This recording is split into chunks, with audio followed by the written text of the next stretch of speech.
پاکستان دنیا کے اندر انشاءاللہ امن کے حوالے سے ہمیشہ کوششیں کرتا رہا ہے، اور آج بھی پاکستان کی جتنی بھی کوششیں ہیں وہ یہی ہیں کہ دنیا کے اندر امن قائم ہو۔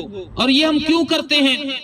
ہمارا دین یہ کہتا ہے ان الدین عند اللہ الاسلام، اللہ کے نزدیک دین صرف اسلام ہے، اور اسلام امن والا ہے، سلامتی والا ہے۔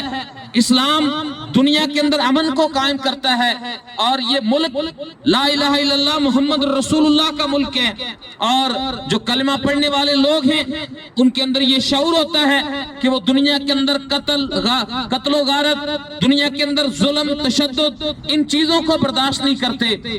تو اللہ تعالیٰ ہمیں بھی یہ توفیق عطا فرمائے، اس ملک کو بھی یہ قوت دے کہ یہ ملک دنیا کے اندر امن کے اندر نوبل پرائز حاصل کر سکے۔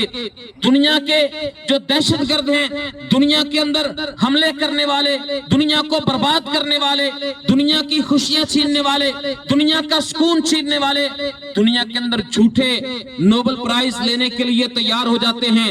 انشاءاللہ اس صدی کے اندر، ان حالات کے اندر جس قدر پاکستان دنیا میں امن کی بات کر رہا ہے، جس قدر پاکستان دنیا کو جنگ کے خطرات کو سمجھا رہا ہے، یہ نوبل پرائز کا جو انعام ہے انشاءاللہ یہ پاکستان کو، عوام پاکستان کو، افواج پاکستان کو، اور پاکستان کے ساری نیشن کو، پوری قوم کو انشاءاللہ یہ ملنا چاہیے۔ اللہ یہ کردار پاکستان کو عطا کر دے۔